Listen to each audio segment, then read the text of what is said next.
අස්ලාමලයිකුම් අයිබෝවන් යාළුවනේ මම ඊයේ ඔයාලට අරගෙන ආව වීඩියෝ එකක් තමයි අස්වැසුම දෙවෙනි අධීරයට අයදුම් කළ අයගේ නම් ලැස්තුව එයාලා සූදානම් කරගෙන තියෙනවා තවමත් වෙබ්සයිට් එකේ එයාලා ඒක පළ කරලා නැහැ කියලා. එතන awaiting කියලා තමයි තිබුණේ.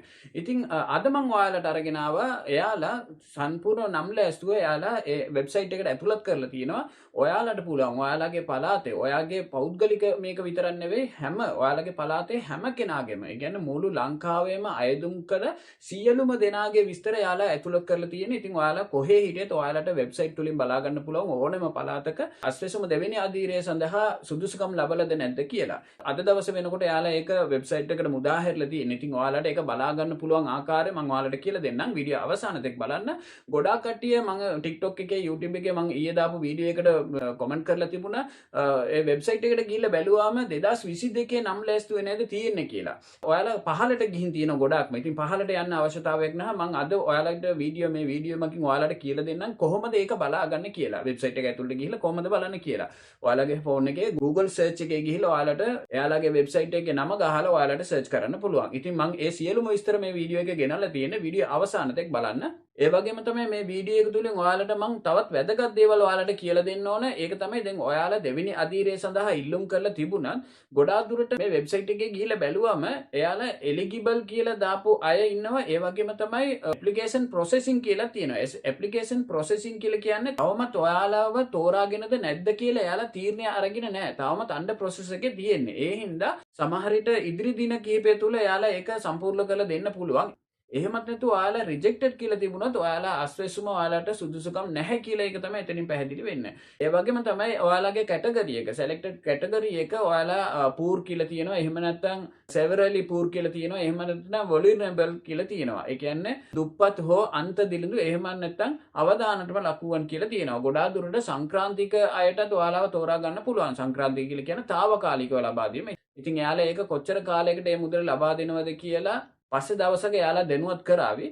ඉතින් මෙතන තියෙන මේ අස්වැසුම් දෙවෙනි අධීරය පටන් ගන්නකොට මොන කාණ්ඩයටද ඔයාලාව ඇතුළත් කරලා තියෙන කියලා පණිවිඩය තමයි මේ තුලින් ඔයාලට තියෙන්නේ. ඉතින් මෙතනදී ඔයාලාව සමහර විට මෙයාලා රිජෙක්ට් කරලා තිබුණොත් එහෙමත් නැත්නම් තවමත් ඔයාලාව සෙලෙක්ට් කරලා නැත්නම් ඔයාලට පුළුවන් මං ඊයේ ඔයාලට පෙන්වුම් කරා අභියාචනා ඉදිරිපත් කරන්න පුළුවන්. අභියාචනා ඉදිරිපත් කරන්නත් පුළුවන්. ඒ වගේම තමයි ඔයාලට විරෝධතා පළ කරන්නත් පුළුවන්. විරෝධතා කියලා කියන්නේ ඔයාලා දන්නවා හොඳටම දන්නවා මෙන්න මේ පවුල හොඳට ආදායම් තියෙන හොඳට වත්කම් තියෙන පවුලක් වෙන්න පුළුවන්. එයාලටත් මේ අස්වැසුම සුදුසුකම් ලැබලා තියෙනවා කියලා ඔයාලා හිතනවා නම් ඉතින් ඔයාලට පුළුවන් එයාලට විරුද්ධව විරෝධතා ප්‍රකාශය කරන්න පුළුවන්. ඉතින් මේක ඇවිල්ලා නපුරු කමක් නෙවෙයි. මේක ඇත්තටම සුදුසුකම් තියෙන අයට තමයි මේ රජයේ මුදල් යන්න ඕනේ. පහුගිය කාලෙදී මේ අස්වැසුම පළවෙනි අධීරයේදී අපි දැක්ක ගොඩාක් රජයේ සේවකයෝ පවා මෙන්න මේ අස්වැසුම මුදල ලබාගෙන තිබුණා. ඒ වගේම අස්වැසුම නිලධාරීන් එයාලගේ අවට ඉන්න එයාලගේ ඥාති වෙන්න පුළුවන්, එයාලගේ යාළුවෝ මිතුරු වෙන්න පුළුවන්. ඒ අයටත් මේ අස්වැසුම සුදුසුකම් ලබා දීලා තිබුණා. ඒ වගේම ලොකු මුදලක්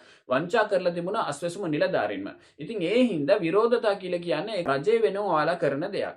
මේක අපේ යුතුයකමක් විදිහට අපි කරන්න ඕන. මේක සුදුසු අයට විතරයි මෙන්න මේ මුදල යන්න ඕන කියලා තමයි මේ විරෝධතා බල කිරීමට යාලා ඉඩක් දීලා තියෙන්නේ. ඒ වගේම තමයි අභියාචනාව. දැන් ඔයාලා අස්වැසුමට සුදුසුකම් ලැබලා තියෙනවා නම් දෙවෙනි අධීරයට ඔයාලා සුදුසුකම් ලැබලා තියෙන්නේ සංක්‍රාන්තිකව හෝ අවදානටම ලක් වුණා. ඒ කියන්නේ රුපියල් 5000ට තමයි සුදුසුකම් ලැබලා තියෙනවා නම් ඔයාලා හිතනවා නම් නෑ ඔයාලට තවත් සුදුසුකම් ලැබනවා මේ උපත් හෝ අන්ත දිලිඳු කාණ්ඩයට ඔයාලට සුදුසුකම් තියෙනවා කියලා හිතනවා නම් ඔයාලට පුළුවන් ඒ අභියාචනා මගින් ඔයාලට එයාලගෙන් ඉල්ලීමක් කරන්න පුළුවන්. ඉතින් ඒකට මේ වෙබ්සයිට් එකේම තියෙනවා පහලින් ඔයාලට ඒ අභියාචනා ෆෝම් එක ඩවුන්ලෝඩ් කරගෙන ඒක පුරවලා ඉතින් අස්වැසුම නිලධාරීන්ට බාර දුන්නා නම් හරි. ඉතින් අද දවසේ මම ඔයාලට අරගෙන ආව මෙන්න මේ පණිවිඩය තමයි වෙබ්සයිට් තුලින් ගිහිල්ලා ඔයාලා සුදුසුකම් ලබලාද නැද්ද කියලා බලා ගන්න පුළුවන්. ඒ වගේම තමයි අනිත් අය කවුද මේකට ඇතුළත් වෙලා තියෙන කවුද රිජෙක්ට් වෙලා තියෙන සියලුම විස්තර මේ තුලින් බලා ගන්න පුළුවන්. වීඩියෝ මම සම්පූර්ණ වීඩියෝ ගෙනල්ලා තියෙන වීඩියෝ අවසාන තෙක් බලන්න. ඒ වගේම දන්න කෙනෙක් යාළුවෝ හැමෝටම මේක ෂෙයා කරලා දෙනුවත් කරන්න. දැන් මෙතනදී ඔයාලගේ ෆෝන් එකේ Google එක ඔන් කරගන්න. Google එක ඔන් කරගෙන ඒකේ ටයිප් කරන්න wbb.gov.lk කියලා සර්ච් කරන්න. සර්ච් කරාම ඔයාලාව අරගෙන යන්නේ සුබසාධක ප්‍රතිලාභ මණ්ඩලයේ නිල වෙබ් අඩවියට තමයි මේක අරගෙන යන්නේ. දැන් එතනදී පහලට යන්න. පහලට ගියාම මං ඊයේ පෙන්වුම් කරපු ආකාරයටම මේ අස්වැසුම දෙක කියලා තියෙන්නේ. දැන් මේක ඇතුලේ ඊයේ තිබුණ await කියලා. දැන් අද තියෙන click me කියලා තියෙන්නේ. එතකොට අපිට පුළුවන් ඒක click කරලා ඇතුළට යන්න. දැන් බලන්න දැන් ඇතුළට ගියාම මෙතන තියෙනවා social registry 2025 දැන් මෙතනින් පල්ලෙහාට බලන්න select district කියලා තියෙනවා. එතකොට එතනට ගිහිල්ලා ඔයාලට අදාළ district එක ඔයාලට select කරගන්න පුළුවන්. දැන් මම උදාහරණයට මෙතන කොළඹ එක මම ගන්නවා. හරිද? කොළඹ එක ගත්තෙන් පස්සේ පහලින් බලන්න පහලින් තියෙනවා select division කියලා. ඒ කොළඹ ඇතුලේ අපි division එක තෝරගන්න ඕන. ඒකේ කොළඹ, දෙහිවල, හම්බෙල්ල, හෝමාගම එහෙම තියෙනවා. දැන් ඒකෙත් මම කොළඹ කියලාම ගන්නම්කෝ. කොළඹ කියලා ගත්තම ඊට පහලින් තියෙනවා select ග්‍රාම නිලධාරී කියලා. ග්‍රාම නිලධාරී වසම select කරගන්න ඕන. එතන තියෙනවා අලුත් කඩේ west, අලුත් මාවත එහෙම තියෙනවා. දැන් මම ඒකේ අලුත් කඩේ east එක ගන්නම් මම. දැන් අලුත් කඩේ east එක ගත්තම එතන ඔයාලට බලා ගන්න පුළුවන් අස්වැසුම දෙවෙනි අධීරය සඳහා අයදුම් කළ සියලු දෙනාගේ විස්තර මෙතන තියෙනවා. දැන් හැම එක්කෙනාගේම මෙතන තියෙන්නේ මේ බලන්න දැන් මෙතන level කියන එක තියෙනවා. level කියලා කියන්නේ මොන කාණ්ඩයටද අයත් කියලා. මෙතන අස්වැසුම eligible. ඒ කියන්නේ එයා සුදුසුකම් ලබලාද නැද්ද කියන එක ගැන. දැන් මෙතන තියෙන බලන්න application processing. දැන් එයාගේ තාම සුදුසුකම් ලබලාද නැද්ද කියලා මෙතන සඳහන් කරලා නැහැ. දැන් මෙයාගේ ඇප්ලිකේෂන් එක තවමත් අන්ඩර් ප්‍රොසෙසිං තියෙනවා කියලා තමයි මෙයාලා කියලා තියෙන්නේ.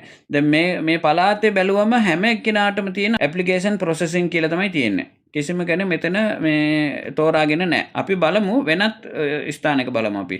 දැන් මෙතනට ගිහිල්ලා අලුත් කඩේ වෙස්ට් එක බලමු. දැන් එතන ගියාම බලන්න මෙන්න මෙතන තියෙනවා eligible poor කියලා තියෙනවා. poor කියලා කියන්නේ දුප්පත් කාණ්ඩට මෙයාව තෝරාගෙන තියෙනවා. ඒ වගේම දෙවෙනි එකට තියෙන්නේ several poor. ඒ කියන්නේ අන්ත දිලිඳු වලට මෙයාව තෝරාගෙන තියෙනවා.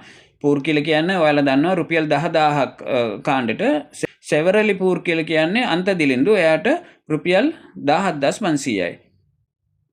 මෙතන eligible කියලා වැටෙන්නේ එයාලා තෝරාගෙන තියෙන අය තමයි eligible කියලා වැටෙන්නේ. application processing තියෙනවා කියලා කියන්නේ තාමත් එයාව තෝරාගෙන නැහැ.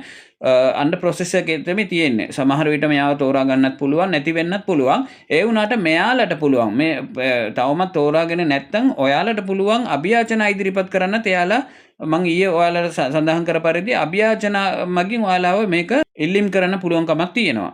මේ වීඩියෝ එක බලන ඔයාලා තවමත් මගේ YouTube channel එක subscribe කරලා නැත්නම් දැන් මම subscribe කරලා bell button එකේ all select කරලා තියාගන්න. මම කියන වැදගත් පුවත් ඔයාලට notification තුලින්ම බලා ගන්න පුළුවන් වෙන්න. වීඩියෝ හොඳයි කියලා හිතෙනවා නම් like කරන්න, යාළුවන්ට share කරන්න. ඔයාලා හැමෝටම සුබ දවසක්.